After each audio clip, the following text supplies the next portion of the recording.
New year for the Montreal Canadiens, but same old results. Welcome back to a new edition of Hockey Inside Out. On this week's episode, we'll talk about their skid that they've had since Christmas holidays, what has happened to the Montreal Canadiens, and for Martin St. Louis, is the honeymoon over for this coach?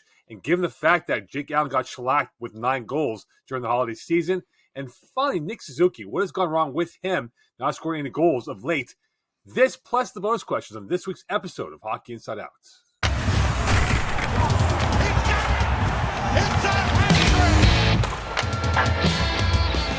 Welcome into a new edition of Hockey Inside Out. I'm your host, Moe Khan, alongside with Stu Cowan, Andrew Berkshire, and Rick Green.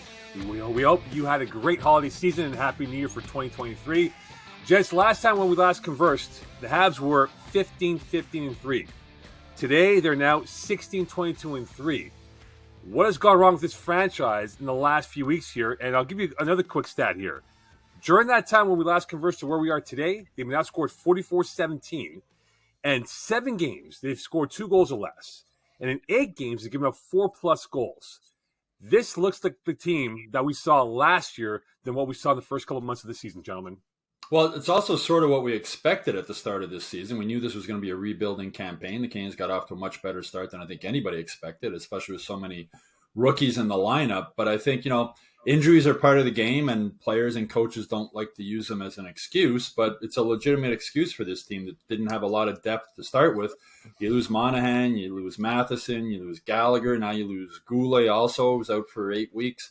That's going to hurt. You don't have the depth to replace it, and they've missed nobody more than Monahan. They're 4-11-1 since Monahan was hurt at this point of the recording. They've scored 2 goals, more than 2 goals, only 4 times. And Monahan still ranks 5th in team scoring despite missing 16 games. So that just shows you the impact he had right through the lineup, the sort of stability he had offensively. He helped on the power play, which has been bad all season, but it's even been worse since he went down. So I think it's a case of it's a rebuilding team. We knew there were going to be growing pains. They got off to a really good start. But these injuries they don't have the depth or the talent to go on without these guys. And at one point, they were missing 3 of their first 6 defensemen. They ended up playing 5 rookie defensemen for a couple of games there. So you can't expect a lot from a team like that. And as Marty St. Louis has said, when the power play is struggling as badly as it has been, it has a ripple effect through the offense. Guys start losing confidence. Nick Suzuki is an example of that. And it makes it harder to score goals. So it is looking, unfortunately for Canadiens fans, a lot like it did last season when Dominic Ducharme was the head coach. And it's only going to get worse because they're going to move guys at the trade deadline. So it's going to be a long second half of the season, but I think it's something that we expected and anticipated when the season started. And for me, their offense comes from good defense, and they're not getting any kind of good defensive play. And, I think it all starts there. And, you touched, Stu, on a couple of guys, say Guhle and Matheson, guys that can contribute offensively, and joining the rush are a big part of getting that puck up the ice. But I really see a problem area in, too much time in their defensive zone, doing a lot of chasing, and the result is they don't have possession of the puck as much as they had before. And this area is killing them. And if you look at their goals against, which is second worst in the league, it's not the kind of hockey that they need to play to have any success. So I think they have to really start to think about what their jobs are in their defensive zone, straighten that up, and then try and get that puck going up the ice a little more intelligently. But they're obviously struggling offensively right now, and it's a tough situation. Everybody's trying to figure out what we need to do, what we should and should not be doing, and they're in a tough place. But listen, they're young, they're inexperienced, they're learning, and hopefully they're going to learn from this little bit of a funk and find a way to get themselves back on the winning side. But they better start playing a little more discipline in the defensive zone. Yeah, you're right, Rick, that they get caught running around a lot. And, part of that probably comes from inexperience. Part of it is a talent level thing. Sean Monahan missing down the middle has been a severe issue for the Montreal Canadiens. It's impacted Suzuki. But I think you're also seeing some frustration set in from certain players. I think Suzuki's last stretch here, you could see it start in the Edmonton game at the beginning of December, where the Canadiens were down. They were getting penalized over and over again on some iffy calls, and he just picked up the puck and threw it down the ice. While the Canadiens were on the penalty kill, gave them essentially a 2-minute 5-on-3, which is not something we really expect from Suzuki. Like, there's times where he gets a little bit upset, but usually he doesn't lose his composure like that. And we saw probably 10 games or so where Suzuki didn't really have that dynamism to his play, right? Where he wasn't really making plays, wasn't pushing things through. And luckily for the team, I mean, obviously they weren't winning, but Cole Caulfield has not lost any of that and has maintained that like attitude that he has. I don't know how he has it. You know, you see him in the tunnel before every game, bouncing around, hopping around like he's the happiest guy in the world while the team's losing every game. But I think Nick Suzuki got down on himself a little bit. And the last couple of games, I think he's pulled himself back up a little bit. You can see he's getting some points. I know he's not scoring goals, but he's getting to the right areas. He's doing the right stuff to get those goals going. Canadiens just haven't completed things. Now, I think a lot of this, as Stu mentioned, has been predictable. We expected this team to have a tough season, to have rough stretches. It's impossible, I think, to be in a rebuilding mode and not have times like this where everything goes wrong. I think expectations were just set a little bit too high by how successfully this season started for the Montreal Canadiens. It kind of changed the expectations for fans, maybe even for the team itself, of what they could accomplish this year. And now reality is setting in. The goalies aren't saving a goal above expected every game like they were at the beginning of the season, or even 2 goals in some cases. Now they're letting in the amount of goals that the Canadiens have earned against, or slightly more. Everything is kind of regressing to what should be happening, and that has reared its head in getting pounded into the ground in a lot of games. And unfortunately, it's not fun to watch, but it is a learning experience for these players, and it is more of what should be expected. I think there's a lot of people who are very jumping the gun to compare to last year, because obviously the results are very similar to the Ducharme era at the beginning of last year. But I think we also have to put in context that this team, like the roster itself, especially with the injuries, is nowhere near as talented as the roster that started off last season. There's no Tyler Toffoli. There's no Arturi Lehkonen. There's no Jeff Petrie, even though he was struggling last year, because Mike Matheson has barely played, right? They just have not had any opportunity to ice a real full lineup outside of like a couple of games where Mike Matheson was in I guess, November. And this is essentially what we should be expecting for what the roster looks like. There's no opportunity really outside of that top line for them to be a dominant team. They're just too young and too thin. I think what's frustrating Canadiens fans now is that not only are they bad, but they're boring. They've been boring to watch. I mean, like they were last season. At the start of this season, even when they lost, they were fun to watch. Even if they were down by 3 goals, he didn't change the channel because he knew there was a possibility they might come back. That seems to be gone now. Marty St. Louis doesn't like systems. He talks about the concepts he wants to play. Rick mentioned they're running around on their own end like crazy. They look disorganized. And I'm wondering, like, I don't think Marty has the players now to play the concepts that he wants to play. I don't think he has the talent to do that.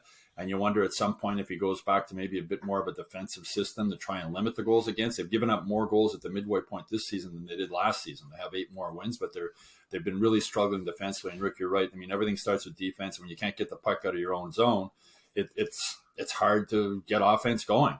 And that's what we've seen. And, I had a text message from a season ticket holder during a recent game saying he didn't even go to the game that night. He says, I've sort of lost interest. And I've received other emails since from other season ticket holders. And, they've sold out all but 4 of their games this year. But I'm at every game at the Bell Center. There's lots of empty seats. So it's either season ticket holders not going or being unable to sell their tickets. And that's moving forward. I mean, for Canadiens fans, you hope at least that they can put a more entertaining product on the ice than it's been recently. But it's going to be really difficult, as I mentioned, with the injuries they've had. And they're going to be moving guys at the trade deadline. So they're going to be weaker after the trade deadline. It's going to be a long second half of the season on Canadiens fans. It's a rebuilding process. There's going to be a lot of growing pains, and they're just going to have to be patient. And I think the reality is that, unlike before when they were having success, right now they're chasing the puck. Unlike before where they're basically had a hold of the puck and they were doing things with it, and the other teams were trying to catch up to them. But right now they seem to be sucking on the pucks. They seem to be late in arriving. There's just a lot of things that are happening in a bad way, and that's not the type of things that you like to see happening with any team that's going to have any success. And they're going to have to, as simple as it seems, get back to square one. And missing Matheson and Guhle, they're two top defensemen. Really, they can't afford those kind of injuries on a rebuilding team like this. And gentlemen, the attacking armory is definitely depleted. We know that, but what does Kent Hughes do? Does he sit idle and just ride up the storm until further notice that he gets healthy bodies back? And as you said before, Stu, Andrew, and Rick, that you trade these guys off by March 4th. Well, his only focus right now is who he's going to get rid of at the trade deadline. I mean, 100%. The losses are good, right? The more losses they get, the better chance they have of having Connor Bedard. So there's no reason for Kent Hughes to do something panic move to try and get them back winning now when losses actually help them more than wins at this point. Yeah, and aside from a few individuals that are struggling, their overall team game is not where it should be. And, this is a problem when you got a lot of guys that, should be moving forward and they're backing up and vice versa. So they've got some work to do, get them back in sync so that they're all pulling the rope the same way. And it surely isn't happening right now. And the results are obvious. Well, it's a delicate balance, right? Because obviously Kent Hughes doesn't want to make a trade that all of a sudden this team gets 10 wins in a row, right? Or like things fall into place and all of a sudden they're completely out of a situation where they can fall into that lottery. But you also don't want them to have a stretch like this for too long where guys start getting down on each other and unhappy and, things spiral to a point where you're no longer having a positive impact on anybody, right? Especially with Slafkovsky on the roster. You want him to continue to see things in a positive manner. And his quote the other day, talking about the World Juniors, to me showed that his head was in the right space. Cole Caulfield, I don't know how you could stop him from being happy. Apparently Ducharme might have found a way last year. But it seems like he has moved past that. But I think it's a delicate balance that Kent Hughes and Marty St. Louis have to focus on, right? Because I think it'd be very easy to just look at that top line and be like, well, that top line, that I can work with, and it's going to continue being good, continue moving them forward, and kind of ignore the rest of the team. But they can't ignore the rest of the team. They've got to focus in the future a little bit. And it's hard for a coach, I think, who's stuck in the day-to-day to think too far in the future. I think this is toughest of anyone. It's toughest on Marty St. Louis. And I think you could see that when they finally won against St. Louis and the weight of the celebration that he had, like you could see it on his face, how much it meant to him. They're going to have to find a few ways to win down the stretch. Just, once every few games, give Marty something so that he doesn't end the season chronically depressed.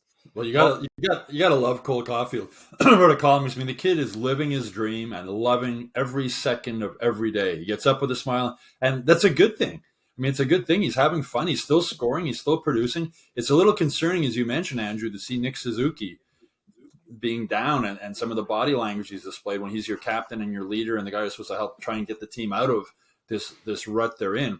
But for Cole Caulfield, he's just a fun guy to be around. And I think he's really important to have somebody with sort of that attitude as they go through this period and they're losing and it's going to get worse as the season goes on, to see, look at Cole, he's still having fun. You're still playing hockey. You're getting paid a lot of money to play. You're living your dream. Go out, and when you're having fun and you're in a good mood, you're probably going to perform better. And I think maybe Nick Suzuki could learn a little bit just from watching the way Cole Caulfield's handling himself right now. I would be smiling a lot if I was Cole Caulfield too, because he's knowing very well that next year's paycheck is going to be a nice one, and that would be tough to wipe a big smile off my face. Cole Caulfield is smiling. He's definitely smiling, guys. But Martin St. Louis isn't smiling. And you think about this run for the Montreal Canadiens. Gentlemen, do you think the honeymoon could be coming to an end with the fan base in St. Louis for what has been the recent results? You think about Jake Allen gave up 9 goals to the Washington Capitals. They've given up the 4th most goals in the NHL this season. Jeff Saturday, Indianapolis Colts coach, former player, he's flamed out. Steve Nash in the NBA with the Brooklyn Nets flamed out here. Are we looking at Martin St. Louis being out-coached at times in the last recent games here for this organization? Well, look, I've been there before, and Martin St. Louis, he's a winner, but he's having very many, unrestful nights right now, trying to figure out what to say, what to do. Where do I go from here? And the pressure's on him from the standpoint that the team is just not performing the way they were before. So to identify that and try and straighten that out, there's no quick fix. And one thing will never change: the players make it happen, and you can show them video, you can explain everything that you like to get across to them, but they've got to get it done. And right now, it's obviously not happening, and he's not enjoying it, and you can see his demeanor on the bench is like almost like here we go again. So he's as a player has been there before. He's got to weather the storm. He has to show leadership in identifying the problem areas, but I think it really has to get back. I touched on it before that he has to get back to discipline in their game so they don't play a high risk run and gun type of hockey. And I jump out of my seat when I see the defensive zone when you've got two defensemen sitting in the corner and you're hoping that the forward's going to cover for the guy in front of the net. He ain't thinking about covering for in front of the net. He's already thinking going on the offense, the old don't trust the forward thing. But getting back to basics, getting back to knowing what your job is, winning your one-on-one battles. I really have another hard time watching opposition beat their defense back to the net. You're never supposed to get beat back to the net. They're getting position on their defense, and the result is scoring chances or goals. And these type of things have to be identified, have to be structured back into their game plan, and have these guys held accountable. And Martin St. Louis has to be the one to make that thing happen and accept it. Not make it acceptable for them to do what they're doing, because they're not going to win. And as far as Jake Allen goes, the poor guy. I mean, how many times have we seen him standing on his head, making huge saves, keeping them in the game, and he ends up playing fairly well when you consider the number of good scoring chances that he's given, not just him but Montembeault each and every night. So they've got a lot of trouble areas that they need to get back to simplifying. But the bottom line is here: get back to taking care of that defensive zone stuff. Don't play the high risk game. And let's see what happens on the offensive side, if they can shore up some of those prime scoring opportunities that they're giving up each and every night, which is not the type of hockey you need to play to have any success at any league. Yeah, I don't know. Like, I guess it depends on what we're talking about with the honeymoon, right? Like, if we're talking about the grace period of no criticism being gone for Marty St. Louis, I think, yeah, sure. But in terms of, is he flaming out as coach? Are we going to see like a replacement in the next little while or next season kind of thing? I don't think there's any chance of that. Is he being out coached from time to time? Of course he is. He's a rookie coach. His whole coaching staff essentially are rookie coaches. They really haven't had any experience before this. I think when the Canadiens get to a point where they're wanting to compete, there will be changes to this coaching staff. They will need to bring in coaches who have a little bit more experience to help out. I don't think that Marty St. Louis is going anywhere. I think that he's doing a good job with the tools that he's been given. It's just it's a tough job, right? Like, we talk about accountability, great points from Rick there about defense. Like, you notice a lot of times I find the Canadiens in the beginning of the season, the big thing that made me think they were outperforming their underlying numbers was the fight that they had in front of their net. They would get on rebounds, they would knock them out to the boards or knock them out of the zone, knock them to the corners. It was just incredible fight in front of the net. I think David Savard was a leader there. Kaiden Guhle was a leader there. And it seems like the defensemen right now are caught between that, like, lacking the veteran savvy of understanding what is and isn't something they can get away with in front of the net.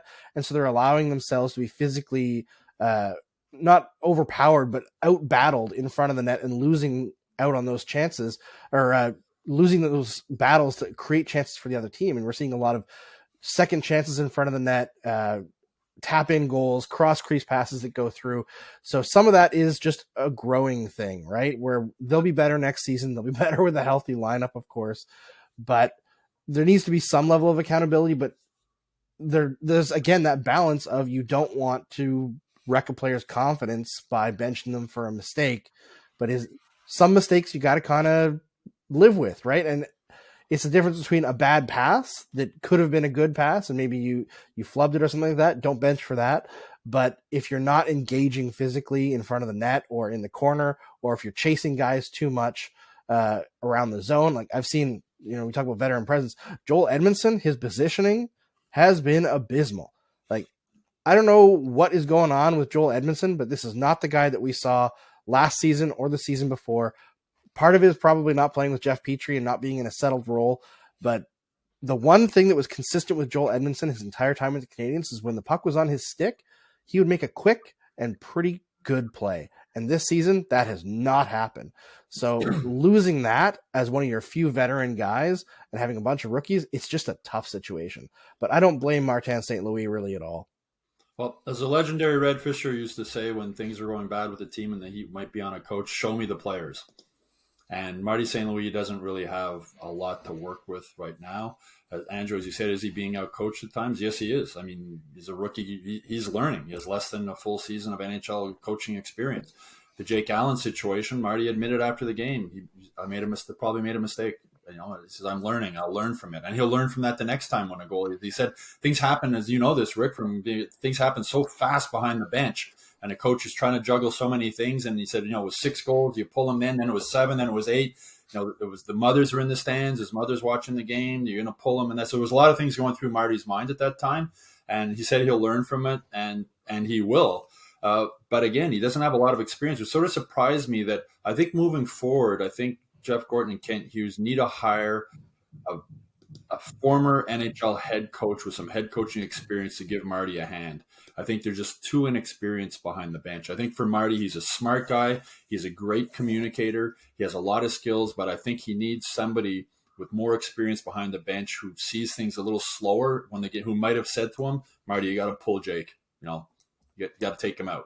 Sort of just, and somebody that he can, I think, Luke Richardson didn't have head coaching experience in the NHL, but he had a lot of coaching experience. And I think when he left, that was a big loss behind the bench. And no knock on Robida. He's done a good job helping develop these young defensemen. That's why he was hired. He was hired for his development ability. But I just think they need somebody who has a former head coach who's not looking to be a head coach again, who's not like breathing down Marty's shoulder, but just somebody who, I think back to, when Larry Robinson wanted to come back as an assistant coach, somebody like that who just somebody to a little bit more experience, maybe be a helping hand for Marty, because he's got the communication skills, and one of the main things for a coach is selling what you're trying to get them to do. But I think he's also got to realize he doesn't have the players right now to play the system he wants to play moving forward. And at some point, I think he's going to have to back off on that a little bit and put more of a structured defensive system in. Otherwise, we're going to see more and more of these, blowout losses, and fans are going to, as I said, fans want to be entertained, and that weighing that between trying to be offensive and scoring goals and also trying not to get blown out. But offense starts from defense, so they got to improve their play in the defensive zone. I think that should be that and fixing the power play should be the two main things they're focusing on in the second half of the season. I agree with you, Stu, and I'm not too far removed when it comes down to, listen, in your zone, when in doubt, come back into your area and then, read the play from the most critical areas out. Don't get into a situation where you're running left and right, where you have your right D on the left side. And anyways, I know it's a little bit of a different game, and they're trying to be very aggressive, but right now they're so aggressive in running around.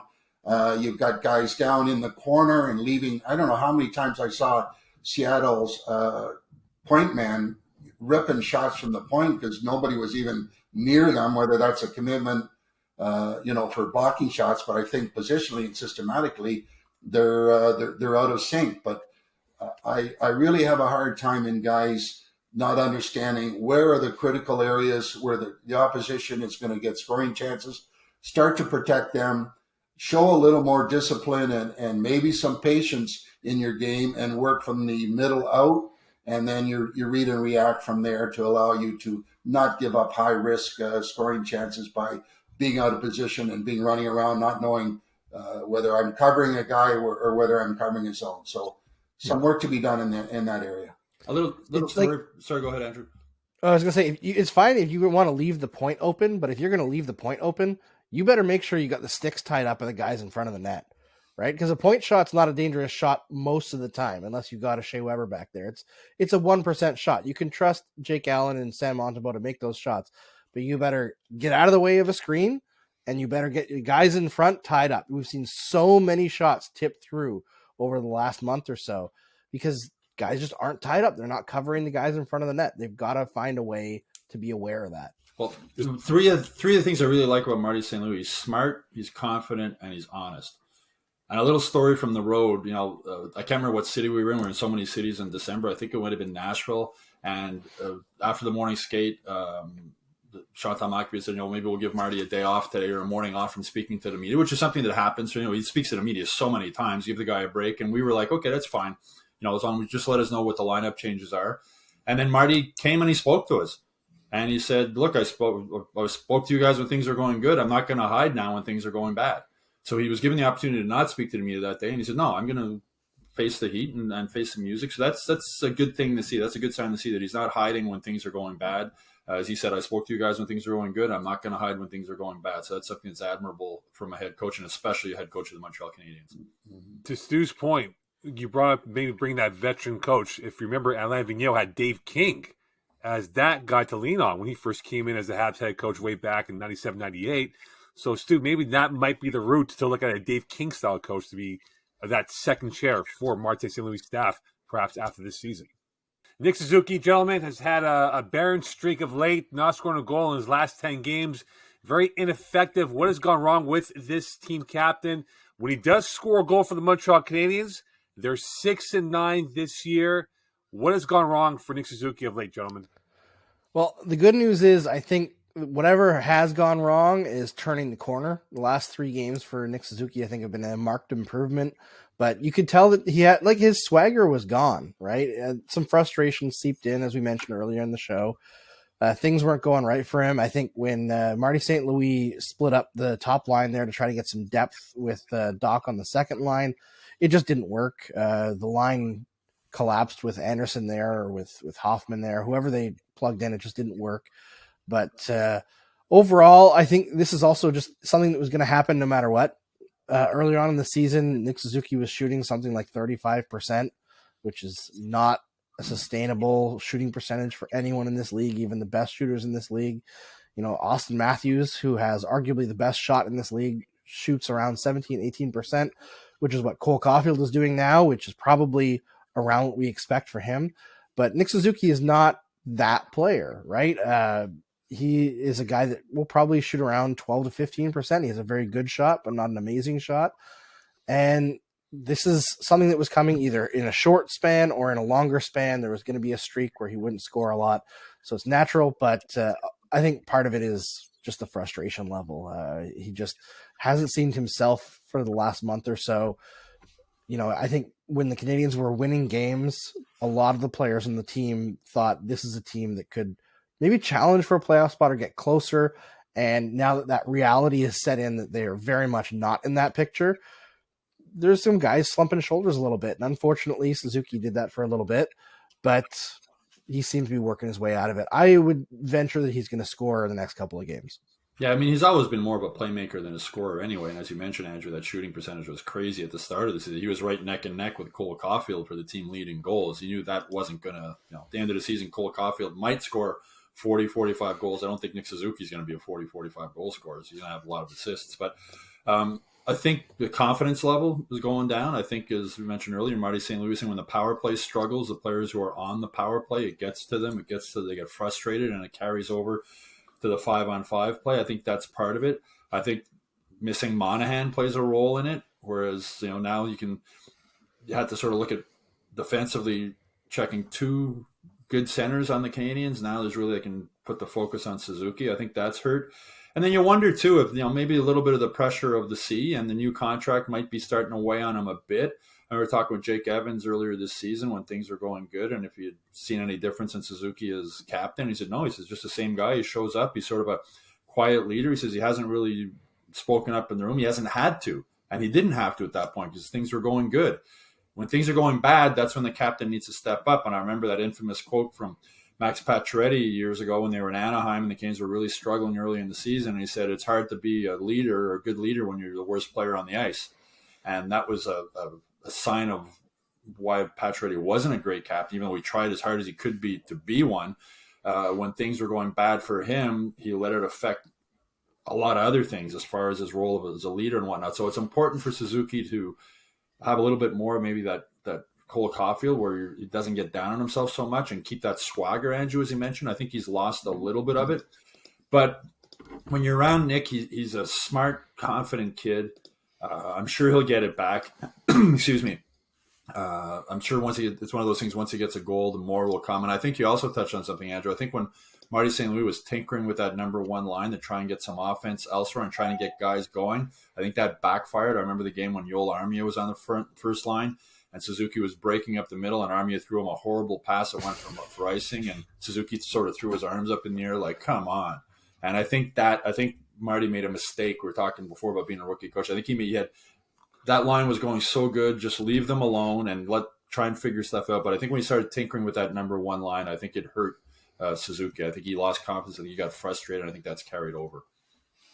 And I think we all agree that Nick Suzuki is a real quality young man with a lot of pride. And right now, when things are going bad like they are, he's taking a lot of pressure as a captain. And I think that it's causing some concern for his game and for the overall scenario on what's happening on the ice. So he's going to work his way through it. He's a young kid, and he's got the qualities to figure it out. Hopefully sooner than later. But let's not forget also every team that's playing against the Montreal Canadiens, when you look at their top line as a line that carries almost half of their offense as far as goals go, you play them tough. And as we enter the second half of the season, where it's even more critical with the win and loss, they're going to make things much more miserable for these guys as their top offensive players. So the opposing players are aware of those guys on the ice. It's going to be really tough for them to get their A game each and every night, because opposition forwards are going to make it really tough on those guys. And I think this is part of the problem that we're seeing as of late, is they're not giving him time and space and giving him the luxury of having some room to make his good plays that he's so good at. So he's going to have to fight through this. He's again a young guy, and he has the qualities to get it straightened out. And like I said, hopefully it'll be sooner than later. Yeah, I think you touched on a great point there, Rick, and I think Stu did as well. The immense pressure on Nick Suzuki just as a player. I don't think there's very many players in the league, let alone players his age, who are captain of their team and the coach's first choice at even strength, first choice in the power play, first choice shorthanded, first choice in overtime, first choice in the shootout. Like every possible situation that you could think of, Marty St. Louis is looking at Nick Suzuki. And a team that doesn't have depth, there is definitely not a coincidence that this cold streak has happened while Sean Monahan has been out. It is 100% related to it, right? We know that the immense pressure that he faces every night, that every team is keying in on the Suzuki Caulfield line. And also, you mentioned the power play, I believe Stu did. 40% of Suzuki's goals in his career have been on the power play. So when the power play is not functioning, he's probably the guy who's hurt most by it. Whereas Cole Caulfield has been prototypically even strength goal scorer so far. He just finds ways to convert no matter what. And that's just who he is as a player. Suzuki's got a little bit more on his plate to think of defensively, to think of making plays. And then like shooting is almost like a third or fourth thing that he's thinking about in terms of his game. So there's a lot on him. And I'm with you guys that I have the utmost confidence that Suzuki's going to figure it out. It's just a cold streak. He's also captain of the Montreal Canadiens, not the Carolina Hurricanes or the Arizona Coyotes. So that C weighs a lot heavier than probably any other C in the NHL. Do you see, guys, that he could run out of gas? I mean, Andrew, you made the point that he's the number one guy on the power play, on the PK, the number one line centerman as well. Could he run out of gas by the time we hit March, going towards the end of the year in April? Well, he didn't last year. He's actually on pace for like a career year overall, on pace for 68 points, which I don't think anybody would consider a disappointment at the beginning of the year, right? This would be his third straight season on pace for 60 or more points. He hasn't missed a game, I believe, since his rookie season. So he's the Canadiens' Iron Man on top of things. There may be times where Suzuki is not 100% or doesn't look like himself, but he's continually demonstrated that he doesn't fall off. Yeah. And he's the only player on the team who played all 82 games last year, which is remarkable with the travel these guys go through and the grind. And there's no way any player in the NHL, Ricky would know this better than any of us. There's no player in the NHL is 100% for every game they play. In fact, there's very few games during a regular season where guys aren't playing with some kind of a bump and bruise. But Nick Suzuki has shown that he's able to play through those things and still be effective. Yeah. And he's a young guy in good shape, and he thrives on ice time. And these things that he's going through right now will hopefully disappear, and he'll get it back. But there is a lot of pressure on him right now. There's a lot of pressure on anybody when you go through a losing streak as part of the Montreal Canadiens. But as a captain, it's 100-fold. So again, this is a process of a young guy that's learning to deal with adversity for the first time, really in this year. And he's got the qualities to handle it and make the difference. Well, to counter Stu's point, last year, even though it was an off year for the Montreal Canadiens, he was a minus 29. Right now, he's a minus 9 as we speak, going towards this week's game. There are 10 games left before the All-Star break. We'll see what the Habs do during that time. Don't forget to like and subscribe on our YouTube page and sign up for the newsletter on the MontrealGazette.com/newsletters. And for full episodes and bonus content, head on by Hockey Inside Out. And for your comments and questions, submit that to us, and we look forward to conversing about that on the future episode of Hockey Inside Out. On behalf of Stu, Andrew, and Rick, we wish you a great week. Perhaps more wins are in stock for the Montreal Canadiens for 2023. We'll speak to you soon. Bye for now.